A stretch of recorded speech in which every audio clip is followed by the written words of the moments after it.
first one out of the trap tonight is Guy DeFay. Guy. There we go. Mr. Connotab, parishioners of St. Pierre, and anyone else who's turned up. Nice to see many of the gentlemen in shorts. We're all here for the same reason, are we not? A, we've got a by-election, and B, there's some serious worries about what our government is up to. And I share these concerns with you. Suddenly faced with a serious economic position. The latest news out this morning, I believe, if it wasn't caught up yesterday, growth for Jersey from our fiscal advisory panel is 0.5% this year. No growth next year, no growth in 2018. This is going to make life very difficult for a government that's trying to sort out a £145 million structural deficit. But of course, as you've probably worked out by now, that's only half the story. As I tried to warn this island at the last senatorial elections, we're already 1 billion, that's a British billion, American billion, £1,000 million in debt. And now you can start to do the maths. The new hospital, well, I reckon that's probably going to cost us 700 million. Loans to Andium Homes, 250 million already done. Incidentally, we were told it was a great loan, but by the way, rates have dropped now, so we'd been better done it last week. And so it goes on. We are up to our ears in debt. But our government chose not to tell you about it at the last elections. They sort of thought they'd just ease it in this time round. Now we need to face up to the facts. The facts are very straightforward. The economic growth model is bust. It's actually running our island into the ground. The policies that our government is currently working on bring in more immigrants. It's not working. We need to make a change. Now I'm going to stand here and tell you this. I intend to advise our government as best I can from the backbenches about where they're going wrong and try and put it right. Because if we don't get it right, it's going to get worse. Thank you, Mr. DeFay. And John Young for the next speaker, please. Good evening, ladies and gentlemen. In 3 years as a scrutiny panel chairman and backbench deputy, I brought 21 private propositions and 119 questions. I achieved a new planning appeal system, new island plan policies to protect St. Bullard's Bay and neighbours from damaging development everywhere, and plans for over 55 housing in every parish. I achieved stamp duty reductions for first-time buyers, tax relief for charitable donations, protection for survivors' pensions, and many others. With only 20 months before the next general election, it is essential that the person elected is fully effective in the States for the very short time that's left. My experience as a deputy, with 13 years as a State's Chief Officer and 7 years in top-level legal and finance industry positions, I believe enable me to do that. Now, 2 years ago, our Council of Ministers made promises on these very hustings, promises which I believe they have failed to fulfil. Promise to control public spending and protect frontline services. Promise not to increase taxes on Middle Jersey. Promise to control population to maintain the quality of our island life. I believe they have lost the public confidence. And in 2017, the States will spend $789 million. The taxes and charges will produce only $715 million, we are living beyond our means. Frontline services, gardeners, cleaners, teachers, pensioners, childcare for young working families are all targets. Council and Ministers proposed 26 million of new charges starting in 2018. Health charge, waste charge, hospital charge, all of which will hit Middle Jersey. Tax increases spun as charges.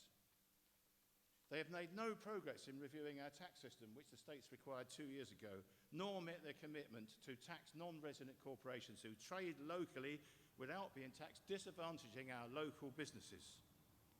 They have given up on immigration control, and we see urban open spaces planned to be developed and dense town cramming developments proposed which will damage quality of life for urban town residents.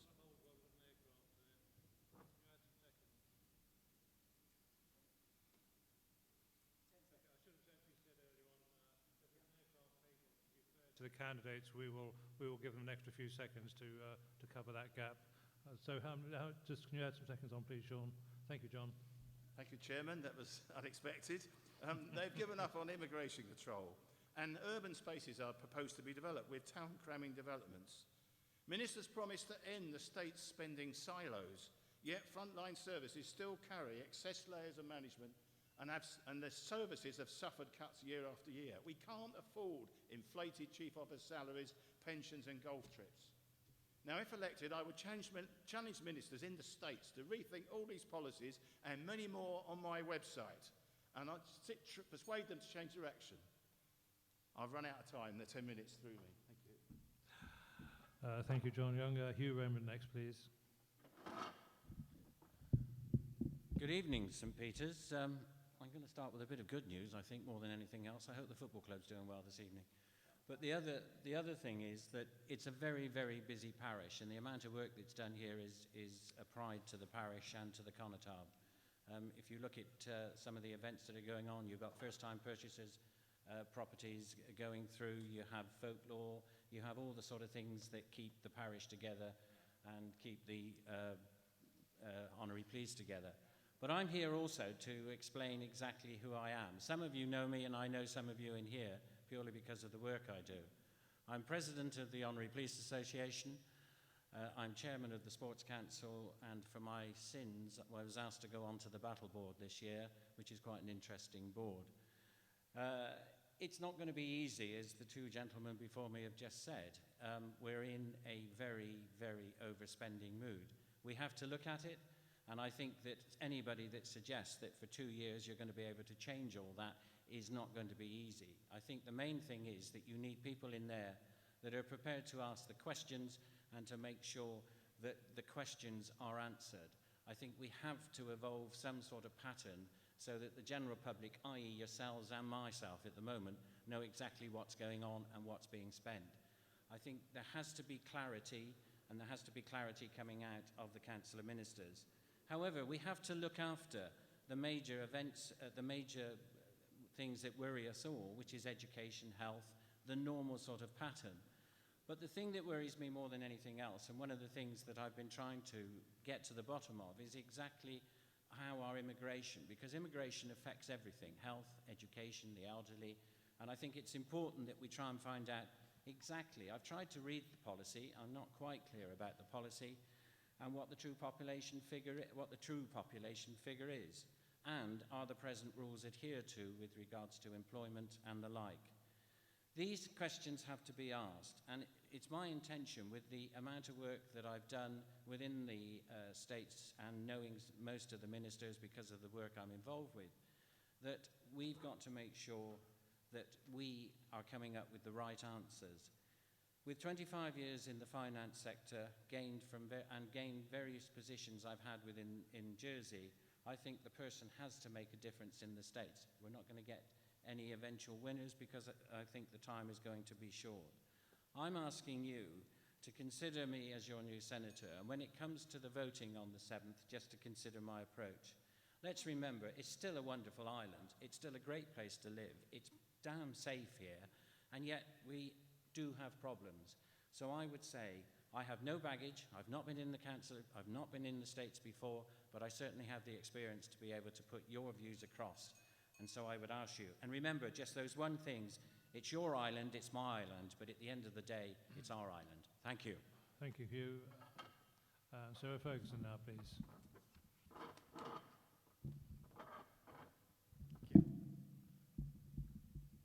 Oops. Good evening, Sir Peter, and other parishes, perhaps. The Fiscal Policy Panel advised the Council of Ministers not to bring in new taxes. So when we now have taxes masquerading as charges for health, the hospital, liquid waste, solid waste, long-term care, and the proposed community infrastructure charge. And the FPP have now downgraded those forecasts, both of growth and they forecast increased risk. Before 010, the people paying tax at 20% paid 59% of the income tax revenues collected. Today, those paying tax in the marginal rate band pay over 50% of the income tax collected. Middle Jersey is carrying the bulk of tax collected, and these charges will penalise Middle Jersey and the lower paid. To add to this, 010 is an incredible island tax avoidance scheme and needs dealing with. In the 2012 Strategic Plan, the Chief Minister committed to undertake a post-implementation review of the new population law, and we're still waiting. They talked about the new process enhancing the effectiveness of controls. Really? Growing businesses, not in the finance industry, are finding it almost impossible to get licenses, but support was promised. My panel advised the Council of Ministers that the interim policy was ineffective and there were no real controls. Sarah, do you want to hold? Add some seconds. You weren't quick enough. Okay, Sarah, thank you. Where was I?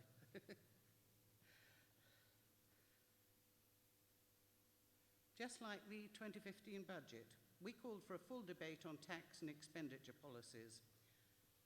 We were told not until the next medium-term finance plan is debated after the impending election. We said further work was needed to establish the scale of the structural deficit. They said, don't make judgments until after the next medium-term finance plan, after the next election. Our advisors commented that if the States was a private company, a profits warning would have been issued. It's also become apparent that the Ports Authority would like to close the book on the airport contamination. This isn't right. Until and unless the groundwater is declared safe, ports must continue to honour the existing commitments. They want to raise 65 million. They can use some of that for the water. But the charges are moving the work of the parishes to central government, which is undermining the parish system. Please remember, your vote is your voice. Please use it, preferably for Sarah Ferguson, but please use it. Thank you, Sarah. Nick, Nicola Cornu now, please. Nick, if any of the speakers feel the aircraft are disturbing them, just stop and we'll add some seconds. I'll leave it to you to decide if you want to stop talking while an aircraft's taking off. The doors were closed earlier. It was so hot in here, we've left them open, and I hope you're happy with that. Nick, over to you. Good evening. One of the phenomena that the poor of Jersey fear most is the rise in GST, because it affects them directly. It affects wages and salaries. If we want to look at the hallmark of the Council of Ministers of Government, GST is quite a useful tool, because GST presses most upon the poor, upon working people. It doesn't touch the rich. And today there was a phone-in programme on BBC Radio Jersey, election special, hosted by the amiable Tony Gillam. On it were Sarah Ferguson, Christian May, and Guy DeFay. Right at the end, there was a question that came in from a Gino. And the question was about international service entities. a business that mainly serves non-residents in Jersey and is therefore exempted from GST. It can't charge or be charged GST. They're banks. They pay £30,000 flat rate. Trust companies, they pay £7,500, and funds pay £2,500. The owner of the cafe, Mr. Rizzoli, that's Gino, he pays about £12,000 a year in GST. It's profoundly unfair that working people and small businesses should be taxed in that fashion. But it's typical of the Council of Ministers. And how did the candidates respond? Well, Sarah Ferguson said, "Oh, no, no," when she knew it was Gino Rizzoli, and she quickly went on to say, "Oh, perhaps we can skip over that one." And Guy de Fay, well, he was utterly, listen, he said, "It's all about transparency, Tony. That's the key word." Both. Well, hold on. Christian May actually answered the question, and he understood what the question was all about. It was about the fact that the finance industry doesn't get taxed on GST, but we do. The response from Sarah and Guy showed the profound arrogance of the pair, typical of the establishment for whom you're about to vote, I imagine, in the main. There are three main establishment candidates. They have complete and utter contempt for you, because once they're elected, they will do what they want. Now, you know that, and that is also why 70% of the electorate doesn't vote. They understand that. Thank you, Nick. And the next speaker. Come on, Stevie, I thought you'd be used to microphones. Look at this. Right, I'm not going to give you a song. I might do later on, who knows. Right, good evening, ladies and gentlemen. I'm Stevie Ocean. I know this is going to be a rockety thing here. I'm used to working with an SM58 because that's what we have on stage. First of all, I'm your establishment candidate. Unlike the way that Nick said, truly a man of the people, a team player with a safe pair of hands. Now, what do I want to do with that safe pair of hands? Well, actually, I want to use tax and diplomacy to work with the Council of Ministers to achieve one thing and one thing only, and that's a proper immigration policy with a criteria that is laid out so people that come to this island are a benefit to the island and not trying to get away with things that such as criminal records, etc., etc. Now, everyone in Jersey needs to work together to make this island greater. I've got plans which are quite incredible, and I'm going to go and tell you about a few things tonight. First of all, people have turned around and said that Stevie Ocean's an enigma, which is quite interesting. I came to this island in 1984. I worked at the Ocean Hotel as night manager and also night porter, and that's where Stevie Ocean was born when somebody told me to get up and sing Happy Birthday. I said, "You must be joking." Anyway, I did, and from then I worked with the Billy Bean Duo, and within 3 years I had achieved an award from the Variety Club of Jersey. Now, what have I done for Jersey? An awful lot more than that.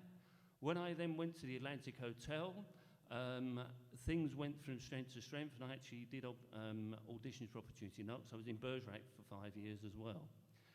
In times since that, I've actually, going back to 2000, I was actually nominated to join the Showbiz Ring, and Marlon Brando was the head of that.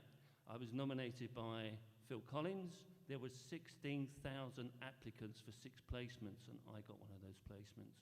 That put me on the world stage. I'm known throughout the world, and Jersey is as well. Don't get the wrong idea. Jersey is known throughout the world through me, and it's a fact. And as far as other things are concerned, I've actually been inducted into the International Who's Who Historic Society in 2012 and 2013 in the United States of America for services to music, because I sold 16,000 albums without a record deal, and all about this island. So furthermore, when I got in touch with Google and turned around to Google and asked them about the situation about removing the UK from the map, when I say the UK, I mean from the islands, because of the potential threat as far as terrorism and also a backdoor to the UK. So I've got a lot more to tell you. Come to the Hustings at St Helier on Monday and you'll hear an awful lot. Vote for me on the 7th and help keep this island afloat. Thank you very much. Thank you, Stevie. Very good of you. Now Sam Mesick, please. Well, thank you, friends, ladies and gentlemen. How on earth do you follow that? My name is Sam Mesick, and I've been the deputy for St Helier number 2 for the past 2.5 years now.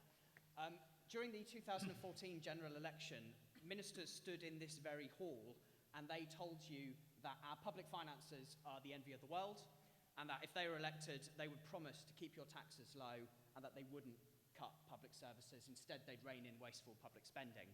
Now, 2 years later, looking back at it, I think it's impossible to reach any conclusion other than this, and that is that you were lied to. Just weeks after they were elected, we found out that actually they'd racked up a public spending deficit of £145 million, and that they were drafting up plans to cut our public services and introduce new taxes, all of which they'd actually pledged to be against. In the past year, we've seen them cut £10 million of support from some of the poorest and most vulnerable people in the island, including the disabled, including pensioners, despite our shocking statistics on the number of pensioners living in relative low income. And all whilst this happens, it seems that every week we get a new report about the out-of-control spending of senior civil servants and consultants on themselves, and report after report tells us that ministers are too beholden to their chief executives and are not focusing their efficiency savings at bloated management levels. So instead, they're asking you to pay the price. They plan to introduce a new health tax with exemptions for the wealthiest islanders so that they don't pay the full rate. They plan on sacking hundreds of manual workers providing frontline services whilst leaving that bloated management level completely unscathed. And if you speak to ministers privately, even they will admit to you that they know the government is not going to reach its targets on deficit reduction.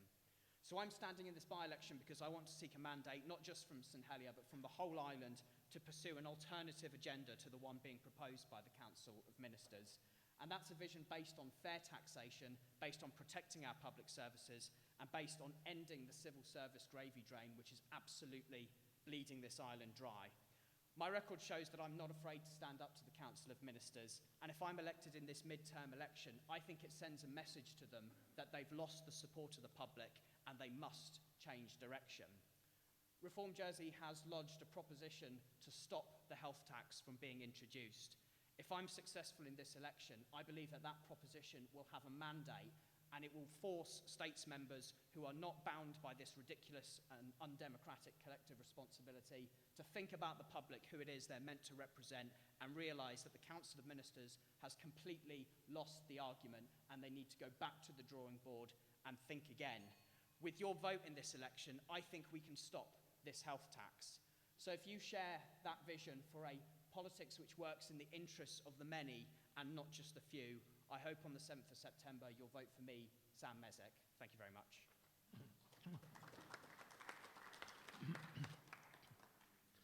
Thank you, Sam. Mike Dunn now, please.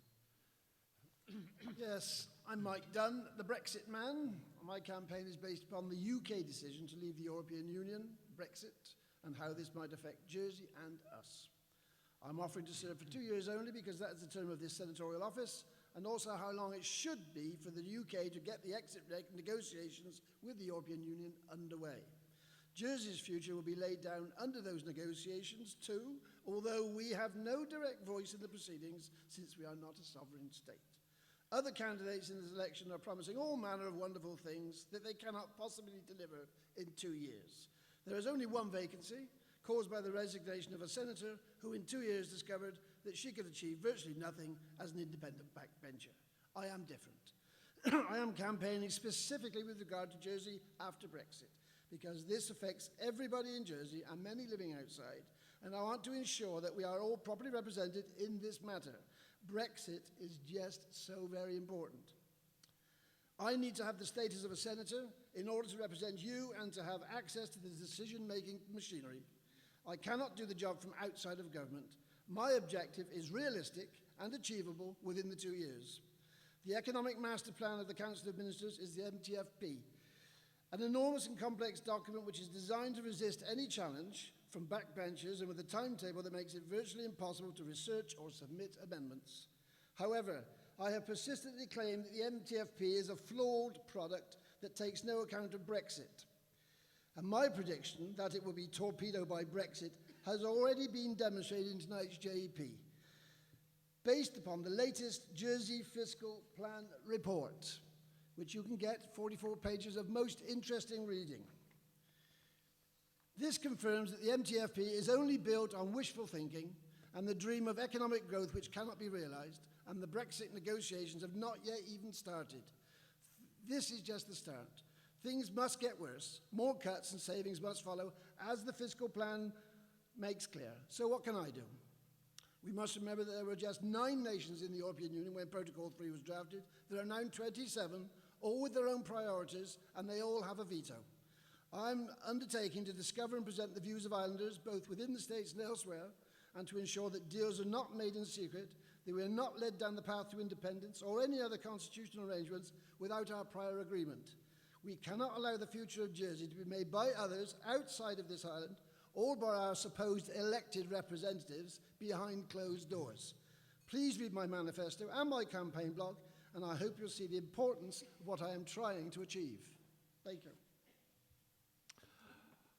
Thank you, Mike. And the next one, please, Christian May.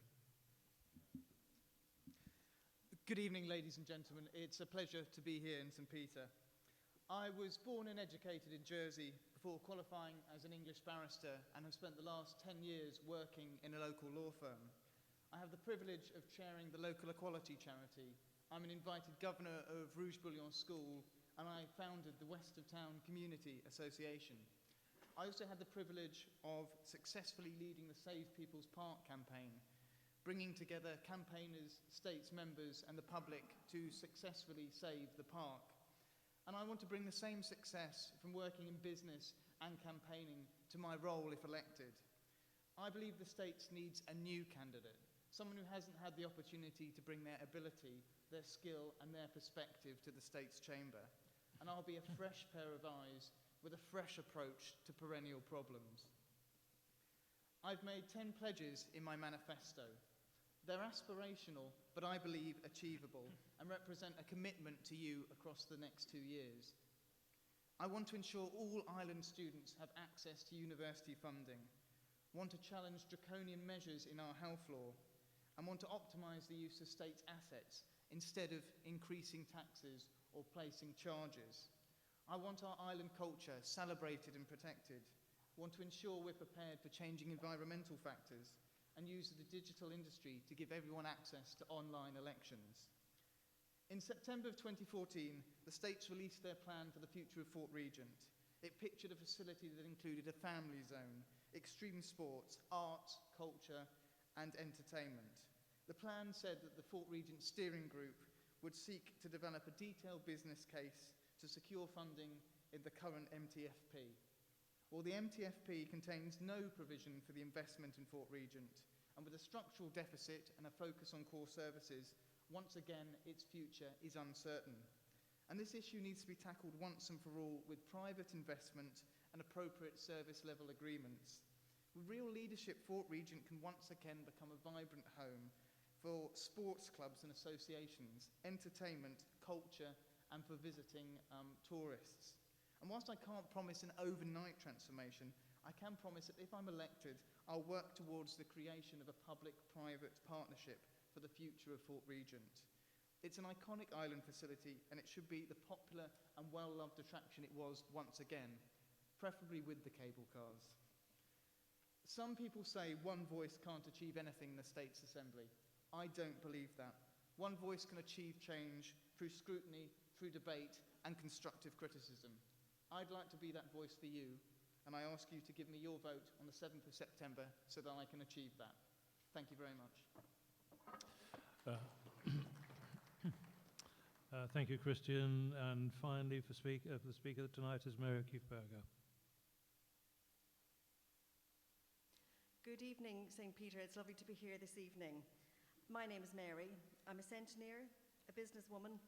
I'm on the board of directors of the Jersey Opera House, and I'm a mum. So why am I standing? There have been issues that have affected me with my role as a centenaire. There are inequalities in our society, and I want to address them, and I want to tackle them head on. So what have been the biggest concerns of St. Peter's? 1, the government appears not to be taking you seriously, whilst in a period of austerity and not controlling expenses. The treatment of the recent travel to South Africa is a case in point. 2, introducing stealth taxes and charges without proper public consultation and within the Assembly and outside it. 3, how will healthcare and pensions be adequately funded into the future? And 4, when is the government going to take back control of immigration? So what needs to be done? Metaphorically speaking, I would like to see the walls of Cyril Marchant House knocked down. I would like the opening up of data sharing between departments, cutting down on bureaucracy and breaking the silo mentality. 2, making decisions. The government has faffed. They've faffed about 4 Regent. They have faffed about the hospital. And all this faffing has cost you and me money. We have senior civil servants who are well paid, and they should be able to make decisions without continually resorting to external consultants. However, it should be recognised that decision paralysis exists in an environment when it appears that scrutiny, internal audit, and the Comptroller General make harsh decisions. 3, why are we looking at spending £65 million on the airport? The airport is currently fit for purpose. To my mind, this is like putting an extension onto a house when the roof is leaking. So what would I do? First of all, robust and controlled immigration with a new immigration housing app. 2, diverse outside financial services, increasing tourism and other forms of trade, expanding our digital economy, fintech. We've got the skills, we've got the technology, we need to do it. Looking at Jersey property corporate tax for non-financial businesses based in Jersey and making profits in Jersey that are taxed elsewhere. We do have a double taxation exchange agreement in the UK, so this should be okay and it should be all in order. We do need to revamp the Council of Ministers system, not to the old-fashioned committee system, but to something new that makes politicians and the public feel included in policy making. Ladies and gentlemen, I have many more action points, and they are on leaflets in front of you and also on my website, mary.je. So, ladies and gentlemen, we also have 8 senatorial seats, and only 7 are men, and I'd like 1 to be a woman. So please vote for Mary on the 7th of September. Thank you. Thank you very much, Mary. Right, that's all the candidates have spoken so far. We've heard about the advances made in planning, about the past performance of some of the candidates and what they've achieved in other arenas. Also about the fiscal policy panel and the MTFP and the forecast for the economy of Jersey going forward. Also a lot of comments about the GST and how it's apportioned across the island.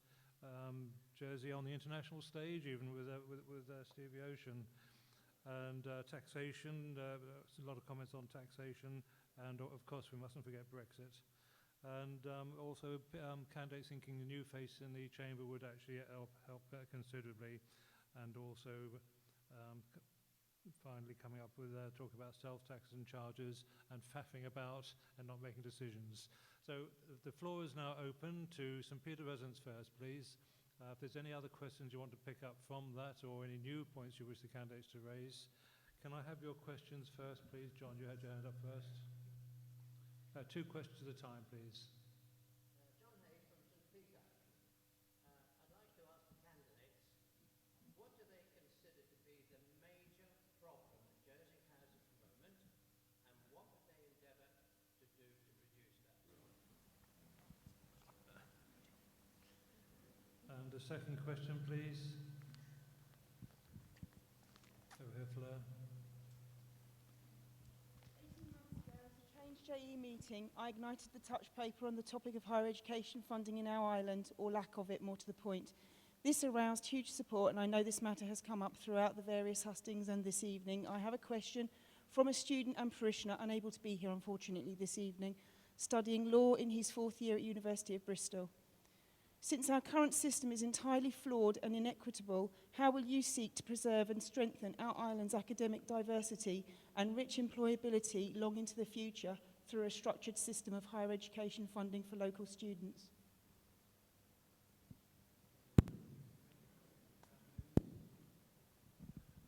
So we'll start now with the questions.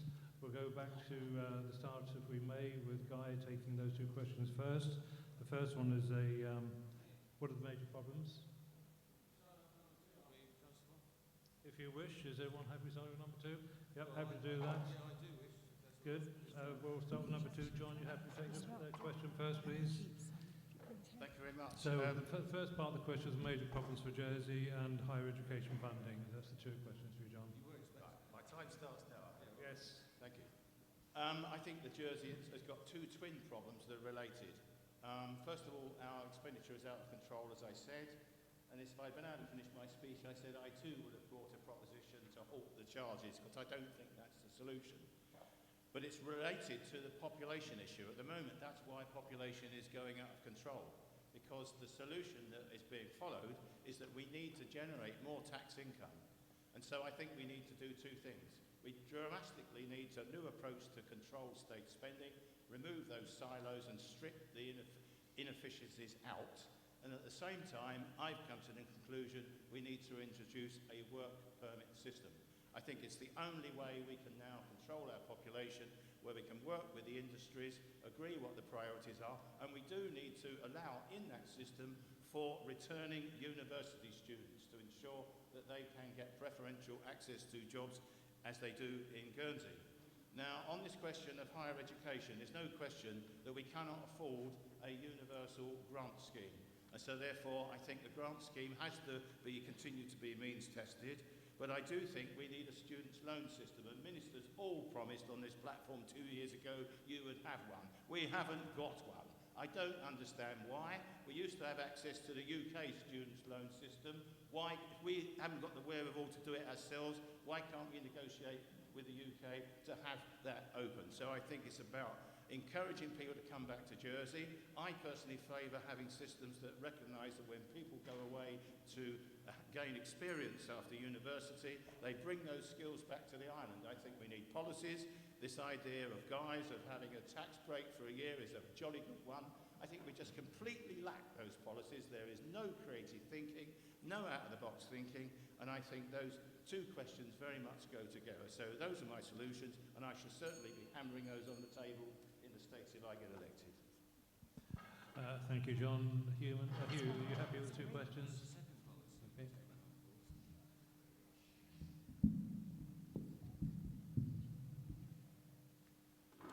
Sorry, thank you. Following on from what John's saying, having put 2 children through university myself, I know exactly what it's like. And it's even worse when you have 2 very close together because of the support given from the States. Because of the fees that are charged by the universities now in the UK, we have that problem that they have to pay.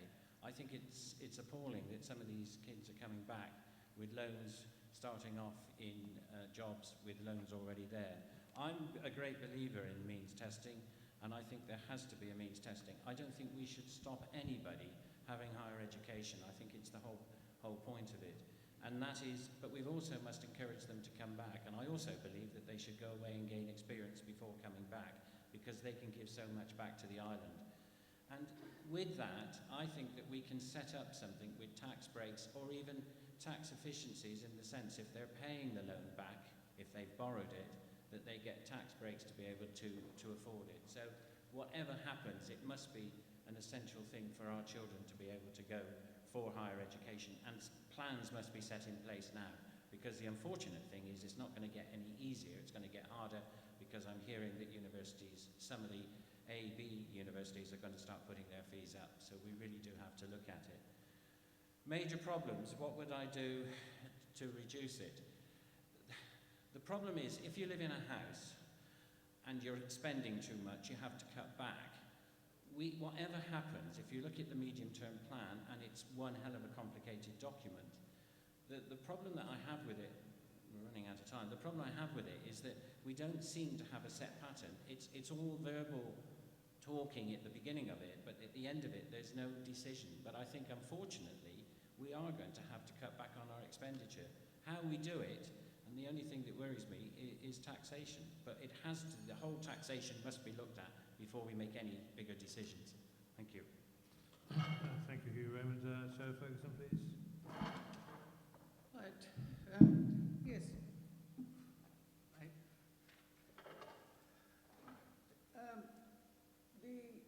We've got a number of problems, apart from the fact that we're spending more than we earn, which is not a good thing. We've got the efficiency of the states. We're declaring people redundant, but by the figures, we're getting rid of all the frontline staff. And those are the people who can tell you how to improve the efficiency. I've already said that taxation needs to be sorted. We need a proper review. We need a cost-benefit of the 0-10 system, because I think its days are over. And we need population controls.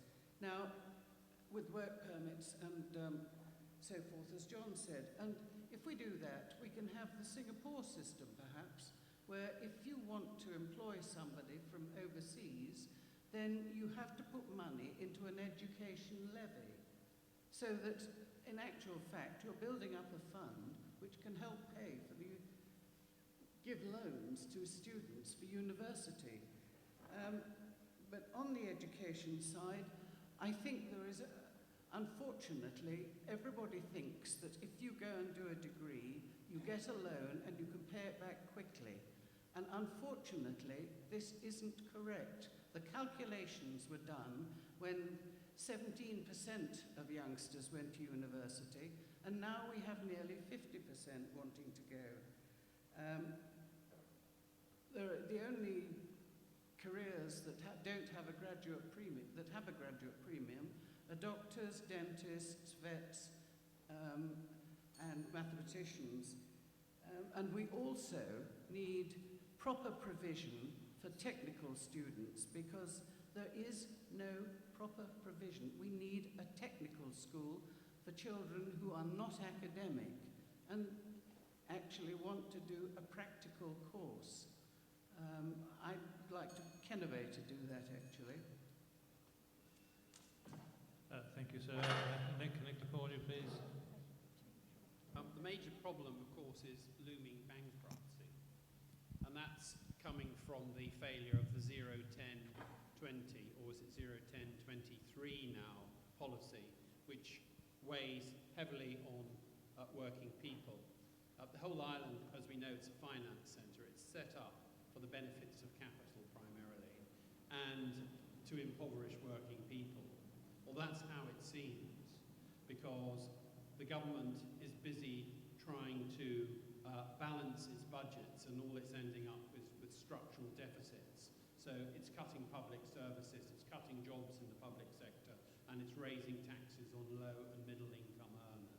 Clearly, that's not acceptable. We have to find a way to tax companies once again and introduce progressive taxation. The problem is the finance, which is our major economic activity, is not being taxed effectively to pay for all the things that we need here. In fact, it's the other way around. We're having to pay to keep it here now. In relation to higher education, it's absolutely vital because it's a major source of social mobility. That's the phenomena of the post-war period, when working class kids could get decent education and become lawyers. That's coming to an end, because you've got a Conservative government which, with the help of Lib Dems, reintroduce fees for higher education. It's not going to change until we change the government in Britain. It needs a new Labour government which will nationalise railways, which will introduce free education. That's absolutely essential. Jersey will play along with that, but I think we should fight for grants. Loans are dreadful because students just end up with vast amounts of unpayable debt. Unacceptable if we want a modern, civilised, educated society. Thank you, Nick. Stevie Ocean, next, please. That's better, isn't it? Right. First of all, I'm not going to duplicate what a few people have said tonight. I'm going to go down the line of having a efficient service called Condor. Because this is something that is a big joke here.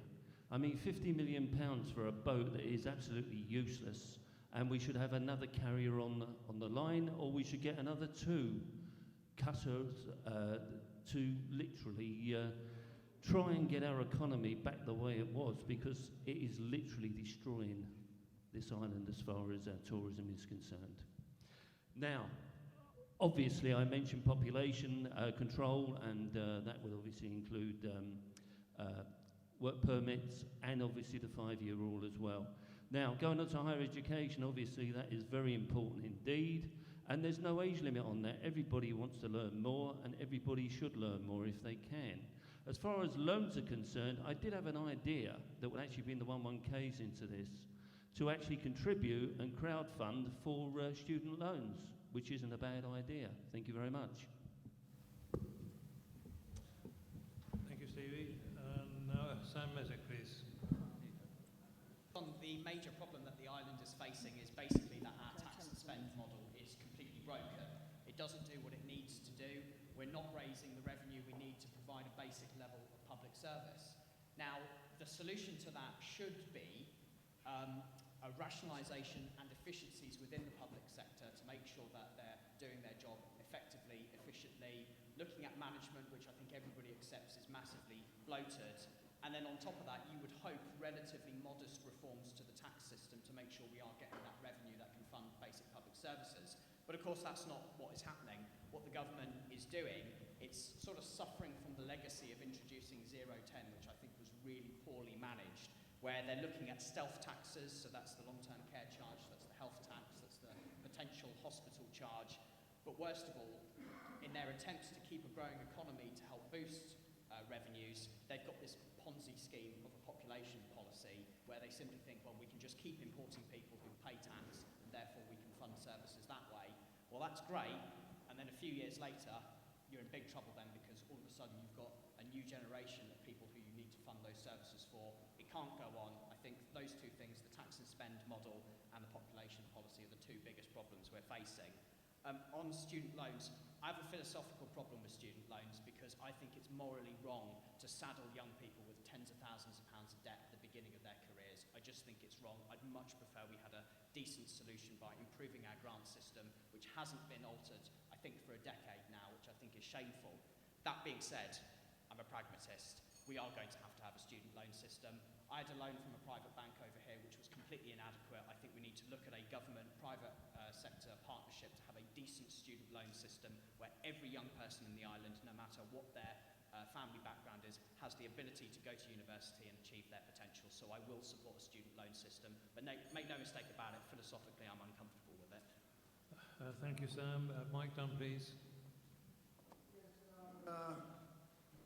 Two major torpedoes heading in our direction. One's external and one's internal. The external one is, of course, Brexit, and that covers virtually everything you can imagine. Every activity in these islands will be affected by Brexit.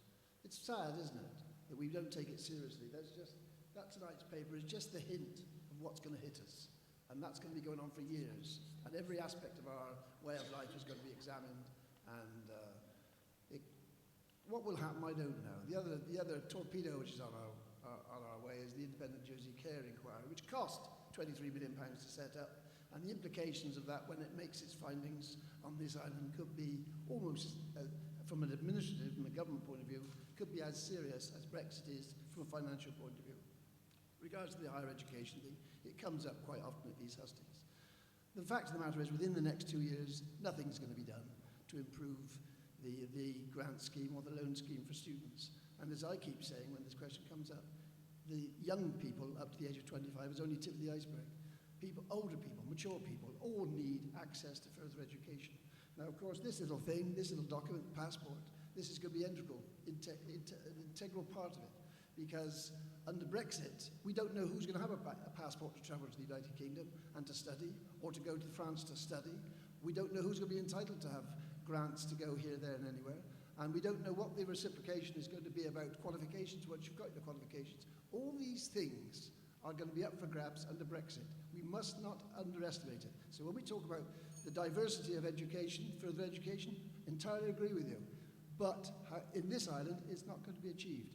There's no money to achieve it. It needs to be achieved. How we're going to deal with it, I honestly don't know, because it's going to be a bigger and bigger problem. As the years go by, it's become more and more serious. More and more people need retraining and training, but it won't happen. The money is not there, and it's going to be worse. Thank you, Mike. Just hold on a moment. Sarah's got some more water for those that want it.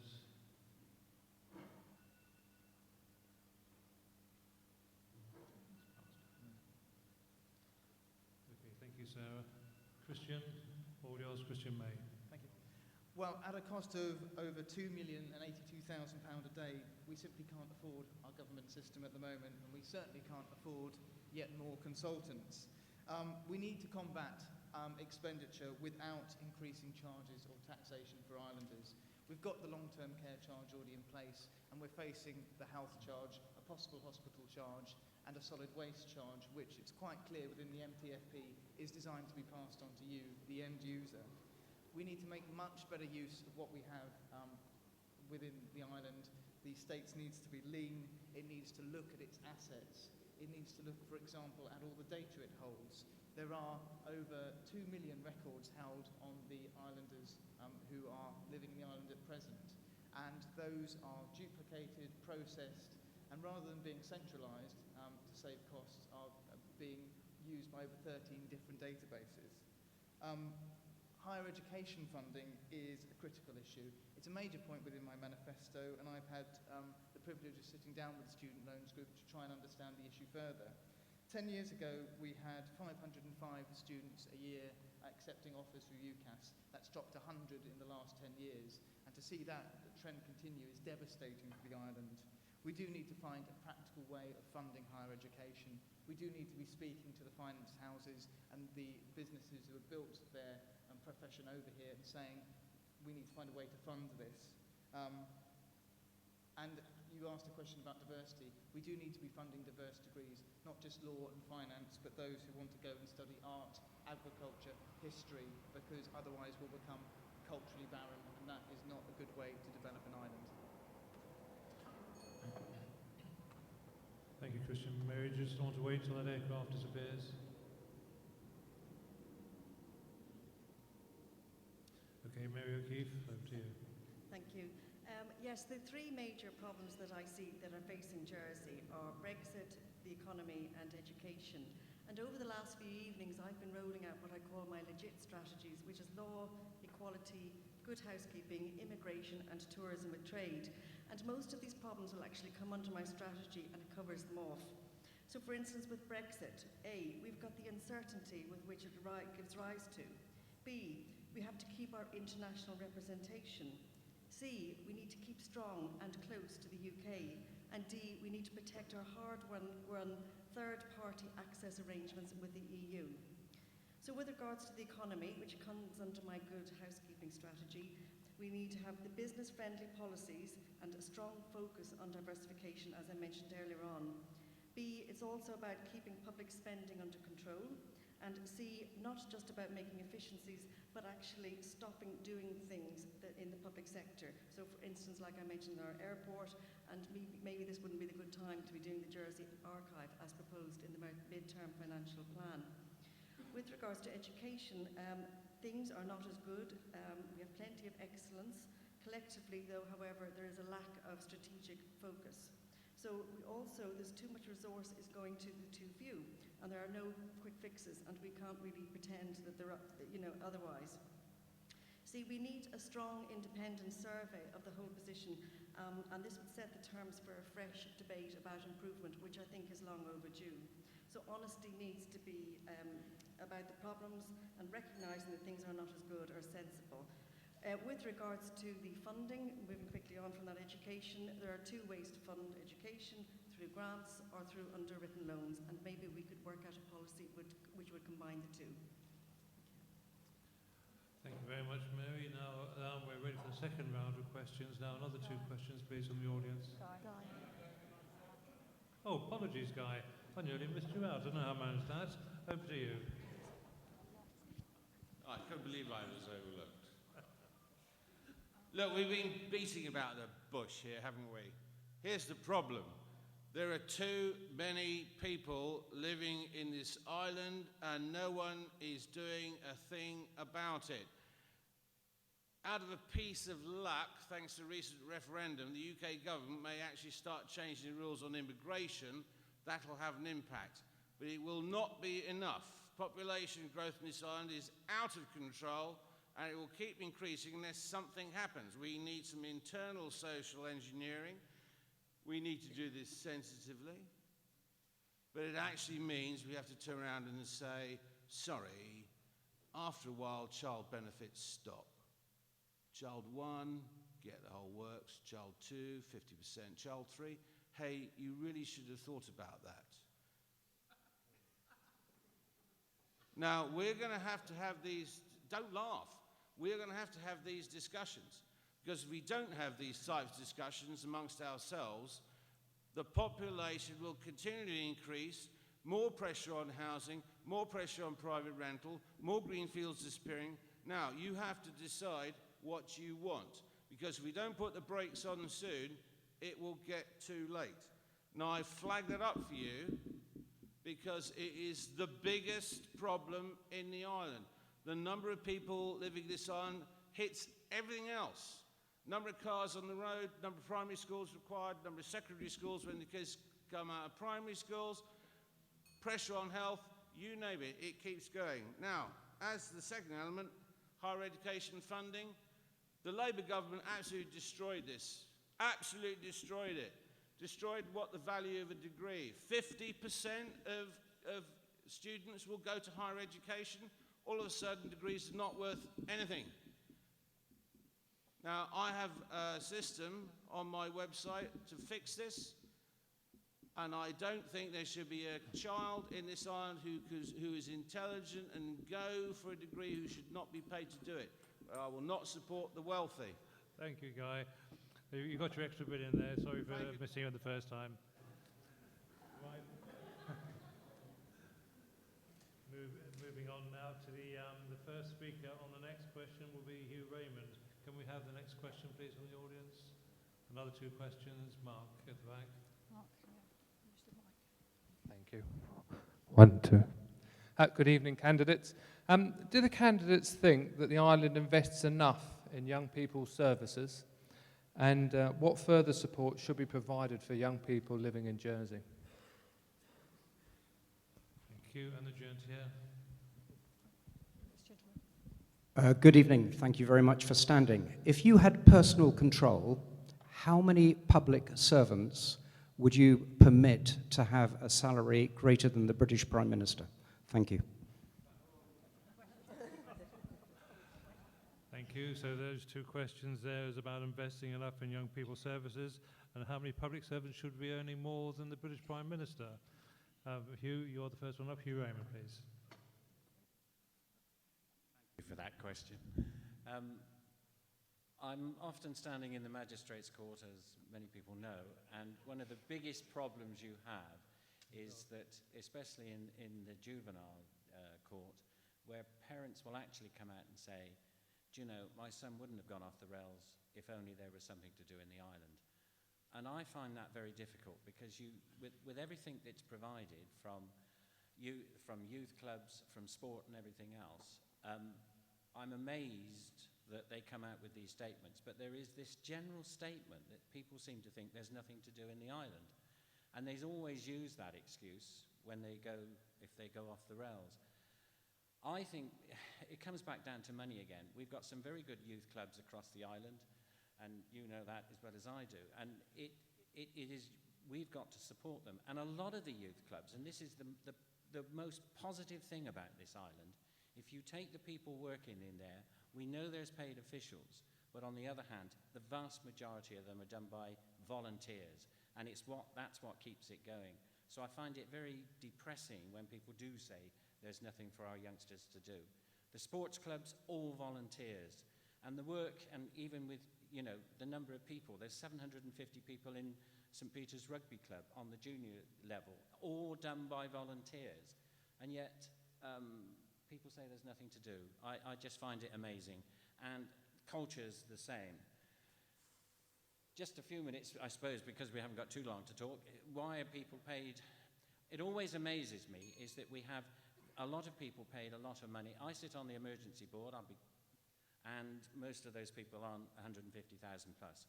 I do find it difficult sometimes. They are excellent people, but I do go back to the situation, if they're excellent people, why do we then have to use consultants? And I still can't get that through my head. And I think that that has to be looked at. Thank you. Thank you, Hugh. Sarah, next two questions for you, please.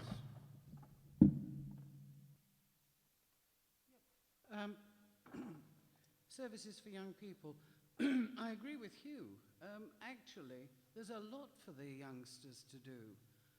You see them with all the sort of volunteer organisations. There's the St. John Ambulance, there's the sports clubs, certainly at the St. Aubin, the Royal Channel Islands Yacht Club, we've got the youth section where my son learnt to sail from John Lafondre, who was only about sort of 10 years older than him. You know, the kids are all there doing things. Where we do slip up are the social services, the health services for young people. The mental services are a problem. They've been overlooked. They're the Cinderella service. You know, everybody wants a lovely, shiny new hospital, but it's a 9-month waiting list to go and see a psychiatrist or psychotherapist. It's not good enough. It's the health side that needs improving. Everything else, you know, we've got the stuff. Civil servant salaries, as I say, when I look at the number of people being declared redundant, they're all frontline staff. And I'm sorry, there's nothing on the management side that's been pruned. And if you're paying somebody over 100,000, 150,000 a year, then you do expect them to be able to know what they're doing and not quite have so many consultants. I mean, the whole point about having a consultant, I was always told, is that if it goes wrong, you can blame the consultant. Thank you. Thank you, Sarah Ferguson. Nicola Cornu, your turn up now next. Please, Nick. The Ministers is busy cutting public services, and of course, no doubt the youth service is suffering in that way at all, in the same way. I'd particularly like to pick up on the point about mental health services for the youth, and that has certainly deteriorated. They can't recruit staff, and as a consequence, youth are suffering. It's a serious issue, and it's been revealed by scrutiny on a couple of occasions. On civil servants' pay, well, there's no point being populist about it. I'm not an apologist for bureaucrats, but you have to realize this is a finance centre. The Council of Ministers are just, you know, accountants, whatever. They need experts to run it, and they have to be imported from elsewhere who have that experience. And that means big salaries. So if you're going to have a finance centre, you need experts. And unfortunately, that's why it's happening. Yes, some people are definitely overpaid in the civil service at that higher echelon. And of course, the cuts are not occurring there. They're occurring for ordinary workers, gardeners and so on, who are being chucked out and then re-imported on 0 hours contracts or minimum wage, etc. There's a profound inequality going on there. All right, thank you. Thank you, Nick. Stevie, please. Right, okay, thank you. Right, youth service. Now, there are different aspects of this, and basically, it could be improved in one respect. Let me get this under control here so I can talk to you properly. That's better. Right, the youth service has cutbacks, as Nick already said, but on the point, and this is from personal experience, mental health services that Sarah mentioned, there are emergency facilities at Belcrute at the hospital, which they have an APU, which is an acute psychiatric unit, which you can actually go into voluntarily, or you can be sectioned for 90 days. It depends on the situation. I mean, obviously, from the other point of young people, they've also got to engage as well, and some people don't like to engage, and they like to do their own thing. So, but all the facilities are there for the young people. Now, on the point of paying people ridiculous amounts of money, as far as I'm concerned, it will be very limited indeed, and if they didn't do what they were actually paid to do, I'd make sure I got rid of them, and I wouldn't have any hesitation in doing so. Thank you very much. Thank you, Stevie. Over to Sam now, please. Sam Bissek. Does the government do enough to invest in young people? Well, as the token young person on the panel, I will of course say no, it doesn't. And I think the previous question about student funding shows that we don't have a proper funding mechanism for our young people so that they can get the qualifications that they aspire to get. There was a UK report that was done that analysed the incomes of different age brackets since the financial crash in 2008, and it showed that people between the ages of 18 and 30 had seen the biggest drop in their effective income in that time. And what I think we need is governments that are prepared to actively strive to reverse that trend, not accept it as an inevitability, because if we just accept that our young people at the beginning of their careers are just going to have to put up with a declining effective income, that's a ticking time bomb, because then when they reach the ages of 40 or 50, what they'll have been able to do in terms of buying a house, in terms of progressing their careers, will not be what it was for people 30 years ago. So we need to actively strive to reverse that trend. There has been mention of the mental health service here. A scrutiny report that came out a few years showed that particularly for young people, the service is absolutely appalling. For example, there's no 24/7 service. The fact that doesn't exist is ruining some people's lives. These are young people who end up on the scrap heap with no hope of ever being in a position later in life where they can contribute to society. We've got to stop it. It needs money, though. That's the main thing. In terms of how many civil servants would I permit to have a salary higher than the Prime Minister, well, I mean, I obviously can't give you an exact number, but I think that in the civil service, we've got managers who are managing teams of, say, 4 or 5 people, where the equivalent in the private sector is that they'd be managing 20 people. There's clearly a real problem here. I don't mind civil servants earning a lot of money. They've just got to be worth it, and there are too many who aren't. And I can think of a few names off the top of my head that, if I had any say, would see a massive drop in their salary, to show them as an example to the other civil servants that they should stop wasting taxpayers' money and abusing the rules to do so. Thank you, Sam. Mike Dunn, please. Who's had the welfare of children, if they haven't been attending the independent care inquiries, which have been going on for the past 18 months, then I don't know why they haven't been doing so. Because you would have heard a catalogue of defects, not only historic, old-fashioned things that happened in the past. We've had reports from people come in within the last couple of years, go into the system and report and say children are still very, very vulnerable in the system here. So I'm afraid that the idea that we have this sort of idea that, oh, it's poor kids, they're the ones who are getting into trouble. As we've seen from examples like Victoria College, it's not just poor kids who are getting into trouble. There's all sorts of problems. I've been trying for years to get suicide looked at by scrutiny. They won't look at it. It's too sensitive a subject. There's huge problems with young people. And then the money's not available. The idea that you rely on volunteers, that just is that indicates what the system is. They want volunteers to do it. They won't put the money into the system. That little horrible little skate park they've got down by the docks, what a horrible little thing, a cage. Put the kids in a cage, hide them away. When they build new housing estates, where are the amenities? Where are they? No ball games, little patches of grass, sit there and behave yourself. Where can kids be run riot? Where can they run riot? This is what kids want to do. It's what I used to do. And the whole system needs looking at. And it has been looked at. There's been loads of reports that have been done on it, but the system, the guys that are managing, the ones who are making the money, they don't take the appropriate action. And that's why the care inquiry has been going on, because decade after decade, these guys have been getting the salaries at the top end. The defects have been coming up through the system, and they've been ignoring them. It doesn't matter how much you pay them. If they're, I don't know what it is about them. One of the things has been said, once you get into the Jersey system for a few years, you get sucked in, and you lose your sharp edges. You stop being vigilant, and that's what happens. That's why we need an independent ombudsman. He doesn't stay here for years and years. He's replaced every 5 years or so he doesn't become seduced into the system. Thank you, Mike. Christian May, please. Yes, young people in the island do desperately need investment, and it's not just about leisure and sporting activities, as the other candidates have said, but making sure that the island youth have the support that they need. And it should be said that the work the Jersey Youth Service do is fantastic. They have their youth radio project, they engage young people in the arts, in music, and those people are getting recognised on island and actually around the world for their sort of YouTube channel. But also the support services they offer to LGBT youth, to those who have sexual health questions or mental health risk.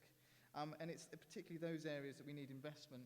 If we've got young people taking their own lives, engaging in serious crime, or taking legal highs, then we are clearly failing them.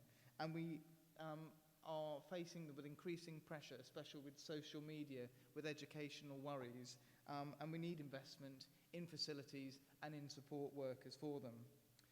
When it comes to the issue of payment to civil servants, yes, we do need to be advised properly. Yes, we do need a functional civil service. And yes, we need expertise. But do I think that anyone needs to be paid over £142,500 a year to fulfil that service? I don't think so. We need to bring the focus back on service in the civil service. Thank you, Christian. And Mary O'Keefe-Berger, please. Mary. Yes, one of the actual key reasons that I decided to stand for Senator was because of some of the experience I had in my role.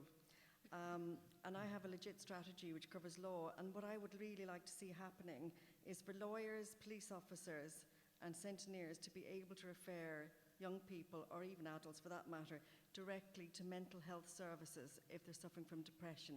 I've seen firsthand our youth and some people coming into me and saying things like, I want to go to prison, my life is worthless, I feel useless. And they've said this in front of me, and it's been heartbreaking, and I've actually felt I wanted to react to that. So when people are feeling that way, we do need to do something, and this was one of the key policies that I have in my manifesto. There are some good things on the island for youth, though we do have some drama labs, we do have, we have a skate park, and we have a few things, but it just, obviously, I'm not sure when you directed that question, did you mean in terms of their mind health, or did you mean in terms of their social health? I wasn't quite sure what you meant, but I hope I've covered off a little bit on that. With regards to the civil servants, I think it must be very difficult to be a civil servant this day and age. 9% of our population are working in the civil service. Some of them do a great job, some of our hospitals and our nurses, our doctors. I do think, though, when I mentioned the spending, which has not been in control, and I think there's, people are very frustrated with this, and they want to see something about this done. So I do think the salary is a little bit too high. I don't think you can say to somebody, we can take it down too much, but we have to look at new people coming in. If we need to bring them in, we need to bring them in on reduced index-linked pensions, so they have cheaper pensions than they're being offered at the moment, and a lower salary. But you can't reverse it, it's too difficult at this stage. Thank you, Mary. And Guy, back to you. Guy DeVay, please. Thank you, Colin. Well, it's a bit apples and pears, isn't it, comparing with the British Prime Minister. I mean, I'd be delighted to live in Downing Street, go for the weekends at Chequers. I do it for 20 grand a year with all the self-catering and dining opportunities with foreign dignitaries, presidents, and so on and so forth. Brilliant. Absolutely brilliant. But when we look at our own civil servants, well, we were all told it was a Rolls-Royce civil service, wasn't it? It turned out to be a Lada with go-fast stripes. But I don't want to talk too much about this subject, because I want to leave it to my colleague John Young, a former chief executive officer. He'll be able to tell you about how overpaid they were and how outrageously disgraceful it was that they get index-linked pensions for not doing very much. He'll give you chapter and verse on that. Now, youth services. Hey, I used to go to a place called St Mark's Youth Club. Coming back to the island, the damn thing had gone. I mean, the entire building. And that was like all my memories, everything. Let's not go into detail. But, yeah, we're not doing enough for youth service. Yes, I had as a kid to make do with kicking a football on a beach with the local lads, but not everyone has a beach near where they live. We don't do enough for the youth in the island. And it's not a question like just laying on facilities. It's actually a question of applying adults who are interested in young people to direct them in the right way. That's actually what youth service is all about.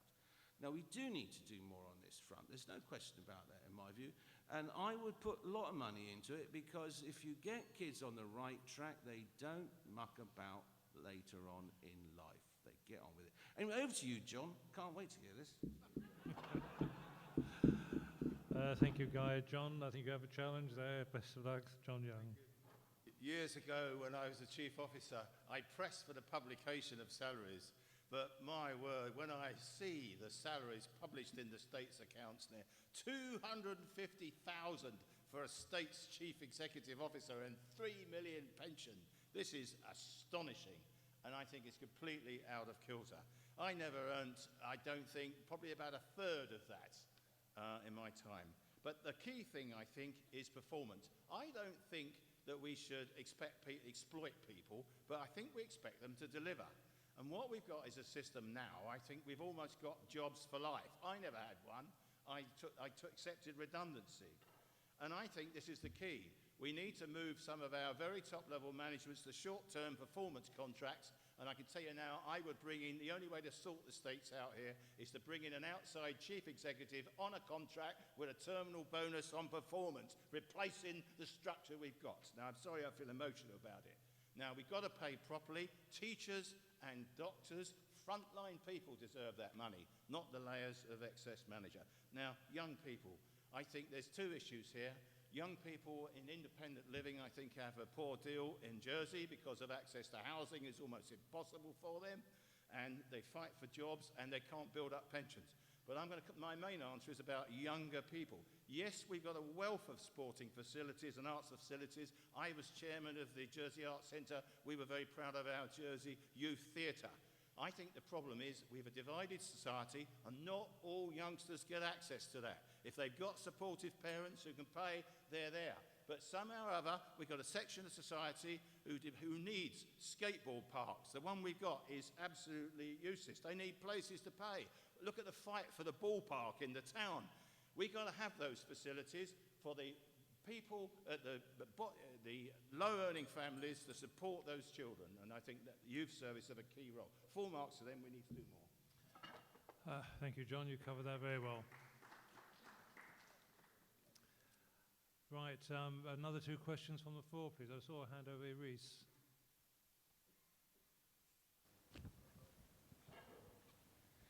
All of you have been talking about how much we are in debt. So why should states members get paid so much and still take pay rises? Okay, and another question, please, on the floor. Any more hands to go up, please? Yes, over the back here. Sarah. Could I just follow that up with a question about states members' pay as well? Do the candidates think it's right that the senators get paid the same as deputies, and backbenchers that don't do much, should they get 40-odd thousand as well? So you're talking about differential pay depending on what they're doing. Thank you very much. Sarah, you're the first one up for this one. Thank you. States members' pay rise. In actual fact, their pay has been pegged between 2017 and 2019. There is a remuneration body which actually sets the pay for states members. They don't do it themselves. They're independent members of society who apply and are appointed by the Appointments Commission, and then they consider all the factors, and excuse me, they will come out with their view on salaries. And as I say, it didn't go up in, I think it's 2016. The body said no pay rises, and it will be fixed until 2019. So I don't know who told you that states members' salaries have gone up, but at the moment they're static. Differential pay for states members. There was quite a lot of discussion on this when the states members first came in, and the council of ministers, and that side of it was voted in. But the problem that a number of people felt was that if you started having too many differentials, then you might be having sort of kissing going by favour, where people wouldn't resign when they should because they didn't want to lose their high salary, or they were busy wanting a position so they could get a higher salary. And then you might have the chief minister actually, using a differential salary as a sort of bribe to bring everybody into line. And for that reason, it was decided that there wouldn't be any differentials. Thank you, sir. Nick, this one for you now, please, Nick Cornu. Sarah has explained about how pay is set externally. One of the problems is that states members are paid, but they often don't do very much. That's, do they justify their salary? And for many of them, it's just a little sort of sinecure. It's a nice way to retire and have a pension and so on in addition.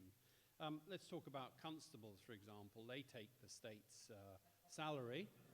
What would happen if they were paid by their parishioners? Would there be a little austerity applied to their salary, one wonders? As for senators, don't be fooled, senators don't really have any particular higher status than anyone else. We've desperately got to get rid of these three categories of states member. One category of states member, all elected on the same day in constituencies of equal size. We've got to get to that situation. Now, what's being suggested is about differential pay. It's not. It's deferential pay. It means that if you're part of the hierarchy and you're number two, you get a higher salary. But of course, it's conditional upon your behavior. And there are certain senators who think that they obviously deserve salaries of £75,000 a year or whatever, because they're very important people and they fly around from here to there to London and they meet important people. What we want are active deputies who respond to the public, who answer queries, and you'll find that senators are dreadful. They will not reply. They will not take up individual complaints for individual persons, and it's left to just a small number of deputies. And don't waste your time asking constables about your income support. They don't want to know.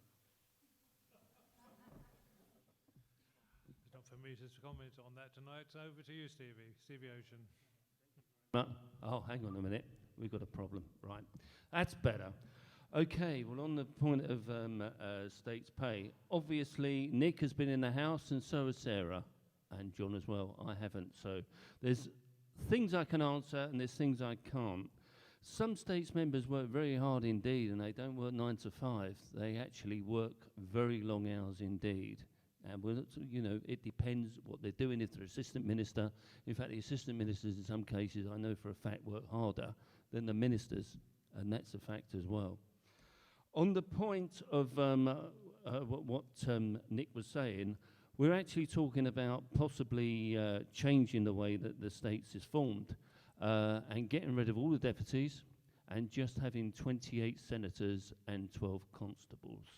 And that's something that is to be looked at. That way, everybody's got an Isle of Wight made there, and it's a better way of doing things, because remember, you've got smaller parishes and things like that, so it would be a much better coverage to have it like that. As far as the Hustings is concerned, there's two ways of doing this. It would probably be split up into 7 per Hustings over the period of probably 2 or 3 weeks or maybe longer. Thank you very much. Thank you, Stevie. Sam Mesick now, please. The very, very last people who should be deciding what states members are paid are the states members themselves. It should be decided by a completely independent board that is not able to be influenced by states members. And if there are to be pay rises for states members, they should not come during an electoral term. They should only come at elections, so candidates who are putting their names forward know if they're elected, they can plan their lives, their mortgages, helping their kids or whatever, based on that salary for a block period of time. It should never come in between elections, in my view. On differential pay, if you were going to do differential pay, I wouldn't say that it should be about constables, deputies and senators, because you can have deputies who are very active ministers, and you can have senators who are backbenchers who don't do a huge amount. I think if it were to exist, it would have to be on the basis of responsibility rather than what category of member you were elected as. That being said, we've got something called collective responsibility, which means the chief minister has the power to fire any minister that doesn't toe the line. If differential pay were introduced for ministers, it would essentially become a form of legalised bribery, where if a minister wants to complain about something that's going on, they think something dodgy is happening, they want to speak out about something, the chief minister will be able to say, shut up or I sack you and you lose that extra 15 grand a year or whatever it is. That would be dangerous for our democracy. If we're going to continue having a system where members get elected on the basis of being independent, okay, I don't believe they should, but let's say that is what's going to continue happening, they must be able to maintain their independence and their ability to speak out on behalf of what they believe in and on behalf of their constituents. And I think having differential pay with collective responsibility would actually be a step towards dictatorship. And so on that basis, I can't support it. Thank you very much. Mike Dunn now, please. We seem to expect to have the best possible service for the least possible cost, which I suppose is a fair aspiration, but in practice, of course, it's not very helpful. Certainly, I agree with a great deal that said the states needs reorganising, so it's a more fairness within. The constables shouldn't be in their current role. It's not going to change in the foreseeable future, but the parishes perhaps should pay the constables to serve in their parishes, and if they want to serve in the states, they should get elected like anybody else. I think the difficulty is about trying to evaluate what a person is worth is always a problem. I'd like to relate states members, whatever they are, to pensioners. I'm a pensioner, and I would like to think they have a multiple of what I get. That should be the multiple. So when they receive their salary, they'll always think what pensioners get. They will know they get 3 times a pensioner's salary, something like that. It relates them to real people. And what I notice when I go back, they talk about what the job that the states members do. I go around to virtually every scrutiny panel and royal court hearings if I can, magistrates hearings, tribunals. Hardly ever see any states members at these meetings showing interest in what the normal public are up to on an everyday basis. If they're involved in the scrutiny panel itself, they're sitting on it, they're there. But they don't go along and listen to find out what's being said. They don't go along to the magistrate's court and find out what's being said. And I think there's something missing that states members don't see their role in the fullness of what it should be, unfortunately. I think what's been said about the reorganisation is the key to the solving the problem. If you have one class of states member, you don't ask this question. You don't ask these, but whether there should be different ministers, whether they should get more, do they do more? And as has already been suggested, how much work do the actual individuals do? From my personal experience, as has been suggested, deputies are the one who do most of the constituency work. People are always asking me, I need help with this, Social Security, which states member can I speak to? And I try to think of a states member who can help them. You can count them on one or two fingers. That's all there are, who you know will have a bit of information, will be prepared to help them. Okay, thank you, Mike. Now Christian May, please. At risk of repetition, many of the other candidates have set out how states members' pay is set at the moment. It's set by an independent remuneration body. They take submissions, they consider very carefully, and they set the pay. It is set now to 2019. I wouldn't support a rise, and I think it's quite right that it's been frozen. Some parishioners in St. Wands last night asked me why on earth I would want to leave working in law to go to working into the States and take a pay cut. And I said that actually it's about serving the island and about having an opportunity to make a change. And I think I would certainly hope that all the candidates up here are not wanting to go into the States because of the remuneration, but all of them because they have something to offer, and that's why they want to be part of the Assembly. When it comes to differential pay, I agree there certainly is a risk of cronyism. If you look at differential pay across the rest of the world, we are one of the few jurisdictions that doesn't do it. I think it seems a nice idea in theory, but I wouldn't certainly base it on the level of senator, deputy and constable. It would have to be on a responsibility level, and I don't think with collective responsibility that is something we consider at the moment. should we change the system and change the constituency of the states, perhaps to the Guernsey system, which has just been reintroduced, which is a hybrid between committee and ministerial government, then at that point perhaps it would be an opportune time to look at differential pay for those who are presiding over the various committees. Thank you, Christian. Mary, please. Mary O'Keefe-Berger. Yes, just to cover off on the question of the pay, I think for civil servants, it should be performance-based pay with proper appraisals. And any pay rises should be no more than inflation. And I think that would be fair and that would be the right thing to do. With regards to the state's, the assembly pay, it's something I've focused on or thought about a lot, but when you ask the question, it is interesting that our Chief Minister gets paid the same, as you say, as a backbencher. But that said, I do know some backbenchers who work extremely hard, but they're not very vocal about it. So it's actually very hard to monetize what they do unless you really look into it and start to pay per committee they're on or per responsibilities, which would be a little bit back to performance related pay. So it might work that way, but that would take a little bit of review and a bit of work, and something I haven't been focusing on in order to stand for election, but that somebody else might like to do that, but that wouldn't be my focus for standing. Thank you. Thank you, Mary. Now back to Guy, please. Guy de Fay. Thank you, Conrad. Well, it looks as though autumn's arrived early here in St. Peter, because here we are roasting some old chestnuts. Let me be quite clear about this, and someone's got to say it because everyone's so gutless they never get round to it. States members are not paid enough. End of story. They don't get pension payments, and if they did, they'd be on £10,000 more than they get right now. Now, you may want to pay peanuts and get monkeys, and you may think there's a whole row of monkeys right in front of you now.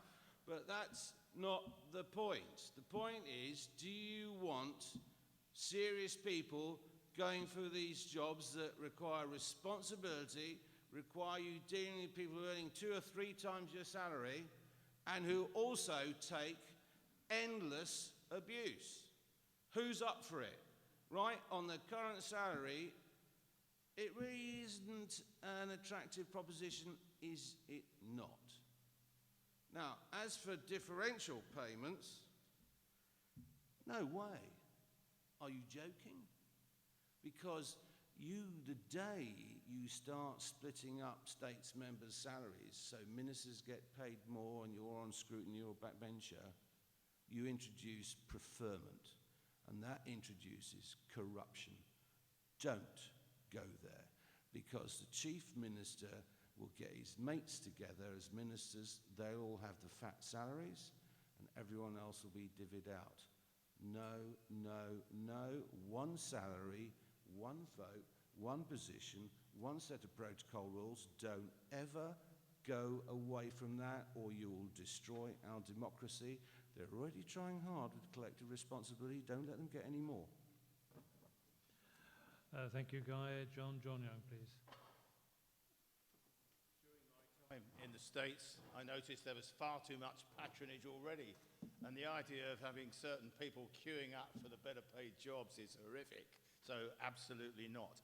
I wouldn't want to go back to the days when only the great and good could go in the States, like when the late Norman the Brock had to go around and collecting money. We can't go back to those days, so having an allowance and having it independently assessed is the right way. When I went in the States in 2011, I left a job earning 100k and I picked up the allowance. I froze it. I didn't. I said I wasn't going to take an increase, and I didn't. Here I am now. I'm in employment. If I were to be elected, I would give up my job and I will claim the allowance, because we all need something to live on. Frankly, on the question of reform, I don't think there's any real difference between the senators and the deputies' role now, despite the fact I'm stood here. I'm stood here because I believe the mandate in an election is important for that voice in the States. That's the only reason. All their members, they're all on the same term, we're all on 4 years, and I think, personally, I think that's a retrograde thing. I'd like to see that reformed. I think that the issues of constables has been decided. We have to respect that decision. They're in the States for the duration. But I think the idea that we can move to all-island senatorial elections for every single seat is just not possible, because otherwise we'd be sitting here and you'd be all the candidates. It would just be crazy.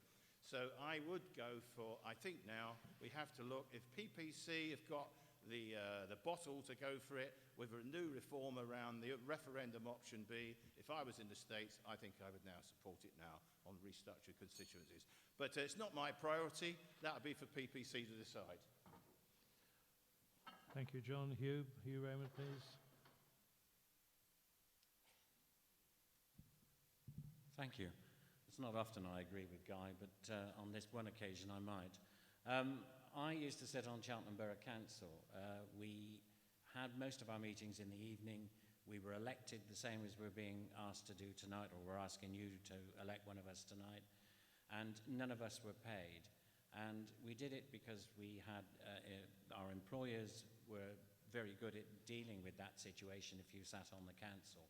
What they decided in 1988 was that people shouldn't be actually stopped from being able to support their people in their towns or cities, and so they paid expenses. If you were asked to do something, you were paid expenses. It went from there to payments, but it's all standard payments. The county councils pay a little bit more than the borough councils.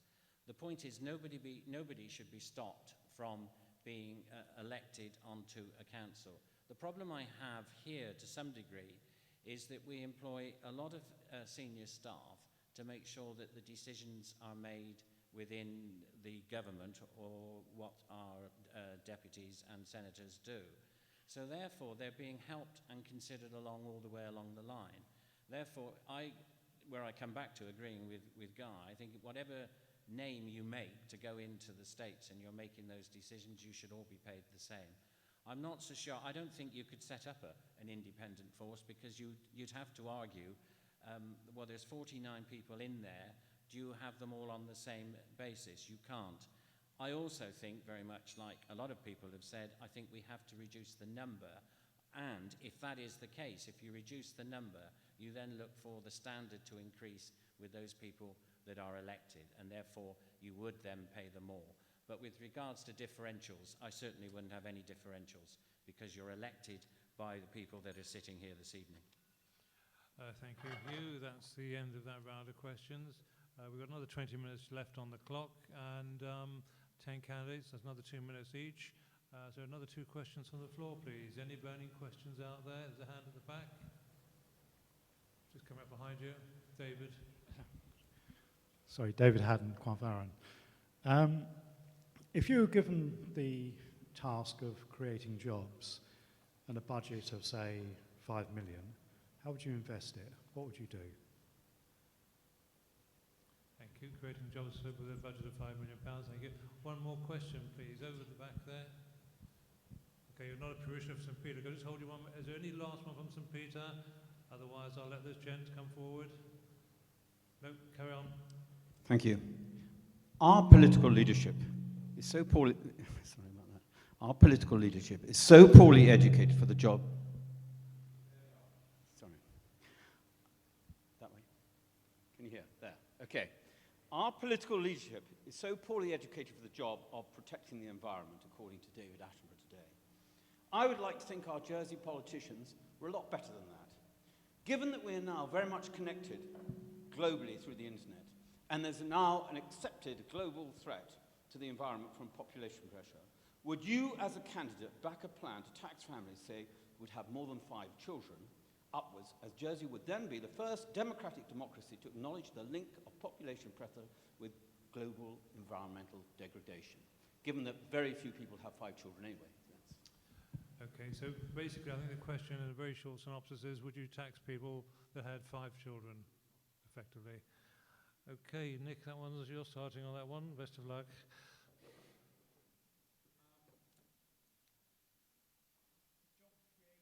Well, I think the problem is we've got a monoculture of finance. That is the problem. And to diversify and do other things is extremely difficult because those who are running finance have captured the island economically and politically. They don't want any other kind of diversification. or anything that isn't going to benefit them. In relation to population, well, why shouldn't people have children if they want to? Because we actually face demographic decline sort of in Europe, and people should be encouraged to have children. And it's a great pleasure to have children. I don't have children, but there are those who do, and there's nothing wrong with it. And particularly working class people, or not, it would seem, are not allowed to have children. That's one of the phenomena. Oh, you hear down this line, all those single mothers, tut, tut, tut, tut, tut. And I noticed Guy Defay seemed to think that the actual problem was women having children, which was very funny. That was one of the major problems in the island, anyway. Thank you.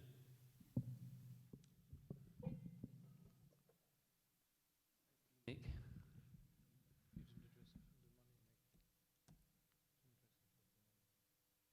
Shall I read the news? No, okay. Yeah, are you sure? We'll move on. I was just asking Nick if you wanted to address the other half. Stevie, over to you now, Stevie Ocean. Two parts. How many jobs would you create for? Was it £5 million? And also taxing families with 5 children or more. Right, okay, thank you very much, Commissar. Well, first of all, obviously, from the point of view of creating jobs, and as Nick has said, we've got to diversify our economy. I'm actually going to be making an announcement at St Helier, which is going to do that in a big, big way. But not only from the point of view of Jersey, the point of view of all the Channel Islands. So we've got to, I mean, I've come up with different ideas which are completely different from what's going to happen on Monday. You know, about Jersey Royal Crisps, about the sweets I've mentioned. All these things we can market and make money out of. Put the island on the map in different ways, and that's what's important to do this. As far as children is concerned, and limiting children, well, some women are very fertile, and that, you know, that's the problem, isn't it? So they have twins, they have triplets. I mean, what are you going to do? It's going to turn around and say you can't, you know, after they have triplets, you can't have any more, or hang on a minute, you've had one too many, so we're going to tax it. You can't do that. I mean, that's absolutely ridiculous. And as far as I'm concerned, no, you don't tax children. You can't do that. Thank you very much. Thank you for that, Stevie. Moving on quickly, Sam Mezek, please. Sam. How do you follow that?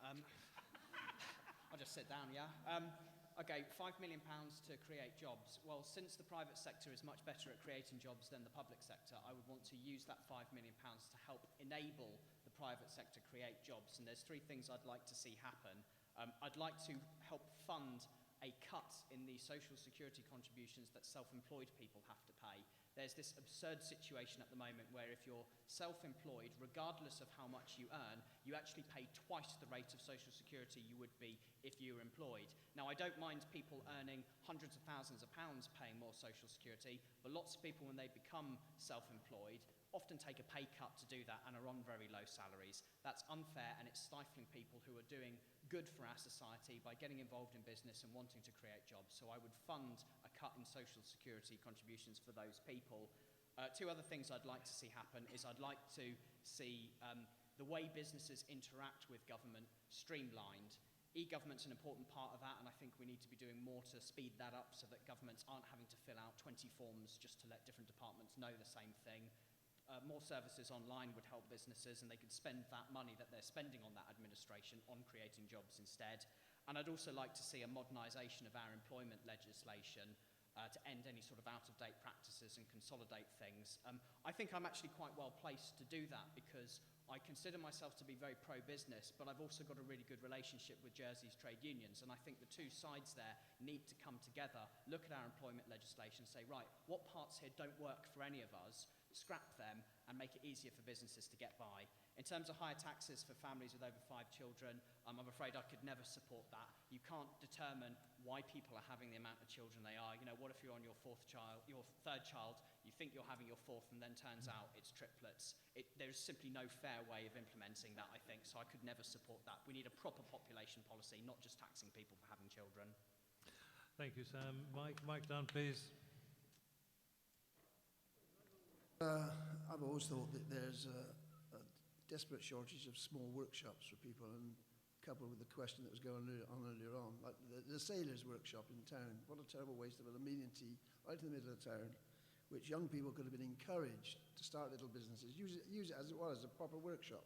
And why are these facilities not made available? No, how far £5 million would go, I don't know, but you get these little projects going on at schools where children they make things and they try to sell them. And I think that ought to be encouraged, to encourage people to be self-employed, to make things and do things. And I think that would be a very useful activity. As regards, I'm a single man, I don't have any children, and I know the world's desperately short of young people to follow through. So when I get a few more years older, I'm going to need some young people to look after me, I hope, or somebody's going to have to look after me. So I can't see why you want to deter people having children. I mean, the Chinese have run into trouble with their population control, and it's in the Western world we are short of young people, which is why the immigration problems that everybody seems to think is such a huge problem in a problematical way. This is part of what it is. We want people to care for us. We have to import young people to care for us because there's simply not enough young people of our own. So I think this is I don't quite understand what the problem is with white taxation. As a single person, I tend to be taxed at a higher rate than families, and that's I've always thought unfair, but I wouldn't want to impose any impositions on families to deter them, because I know in the fullness of time what they're doing, having children. If they can put up with kids around the house, good luck to them. Okay, thank you, Mike. Move on to Christian, please. Christian May. I agree very much with the other candidates that we need to encourage entrepreneurship in the island. We need to get young people who have viable ideas to take them forward as small businesses. And I think some of the money from the theoretical $5 billion should go into a fund that's a bit more practical than Jersey businesses, to allow especially young people who are returning to the island to develop those businesses. We already have a good investment in digital. I'd like to see our tourism industry revived once again and look at much wider audiences to bring them back to the island, to really give some investment to the hospitality industry. And I'd also like us to make use of the airport and the harbours. We could have a fantastic flight college in Jersey which could support new pilots but also new people within the service industry. I've never really considered a policy before that might have us looking at tax breaks on contraception, but I personally don't favour us taxing people on the basis of how many children they have. As the other candidates have pointed out, it's a very difficult issue, especially with those who may suddenly find themselves having twins or triplets. I am completely aware of the environmental risk, and I would hope that everyone in this room is, that we face climate change, that we face a difficulty from a growing population, and we need to look at our infrastructure, and we need to look at the way we're dealing with our environment on those issues before we start looking at taxing people for how many children they have. Thank you, Christian. And over to you, Mary. Mary O'Keefe-Berger. How to spend the $5 million? That's a nice question. First of all, excuse me, I certainly believe in entrepreneurship, and I do believe in supporting businesses. So Digital Jersey, I'd like to see that develop, particularly with fintech, and I mentioned this earlier on. I'd also like Jersey to become an international arbitration centre. This would bring a lot of business into the island. It would be hosting independent resolution when different companies need to go somewhere independently to solve a problem. And we would also be able to host arbitration conferences. And I think, again, this will bring visitors into the island for a completely different way. We could also invest in health tourism, where people would come for certain procedures that they mightn't like to have done near to home, but they would like to come to Jersey, and they would have a sort of holiday at the same time. But supporting small businesses, rather than spend money out of the $5 million, I'd also like to maybe add GST to online products. And I'll tell you why, because I've been talking to our small businesses in Columbury today, and they are really struggling with the issue of GST. For instance, one of the retailers I spoke to, she has people coming into her shop, trying on various outfits in various sizes and various colours, and then they go home and they order the same outfit online, and there's no GST, so it's a little bit cheaper for them. This is not fair for our small businesses. They've invested in our island and they're employing people here, so we need to support them. So that's the lines I'd be looking on. With regards to the taxation of 5 children, I think this is a gross abuse of human rights. so I would not be in favour of it. Thank you, Mary. Guy, over to you. Guy de Fay. £5 million. Well, to be perfectly blunt, I'm more used to spending 100 million than 5.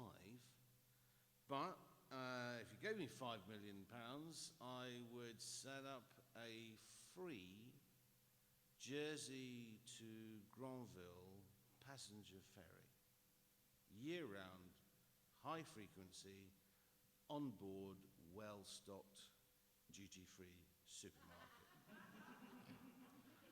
I cannot think of a local person who would not want to go to Normandy for nothing compared to Condor's rip-off prices and indulge in duty-free supermarket, and I cannot think of any Frenchman who's looking at us at 10% discount right now when we're coming the other way. It's a guaranteed money winner. Now look, this thing about children, I'm a little upset. I've had a number of partners, and none of them have advised me on how many children I've got. So I don't know. So I don't know what to say about this 5 children issue. I just do want to make it clear that in any previous remarks, I was not talking about taxing children or restricting children. Have as many as you like, because from what I recall, it's quite an enthusiastic experience. The issue is straightforward. Do we continue in the post-Second World War of encouraging large families, or do we now go, we've got such a high population, we need to take a reverse view? That's it. Thank you, Guy. Moving swiftly on to John, please. John Young. Yes. Well, I tell you what I wouldn't do with 5 million. I wouldn't invest it in loans to Duff film companies. What I would, looking at the model, tourism employs people. We may not get the direct tax, but tourism really benefits and creates jobs, and we get GST from it. So tourism would have to be in there. Finance, no. But I think what I would want to do is to put that money into public sector infrastructure, construction works for public sector infrastructure projects related to tourism that would otherwise never get in the medium-term financial plan and never get done. Like Fort Regent, which they'll be talking about in 50 years. So I'd love to, of course, to see an art centre and maybe a small business park. But construction really works. When I was a chief officer of planning, we built factories on the La Colette, and those businesses have prospered and prospered and prospered. That is the way to do job creation. Sorry, David, I'm going to give you no support whatsoever for your 5 children tax penalty. I mean, I deal with the logic first before the emotion. Our tax system is bust. Not all families get tax allowances for children anyway under our current system. Depends where you sit in the tax model. And not all families pay tax, and some, obviously a lot fall out of the system in income support. So frankly, using the tax system for that is just hopeless. But I think, frankly, go that way, well, we'll enter a free society. I quite like living in a free society, thank you very much.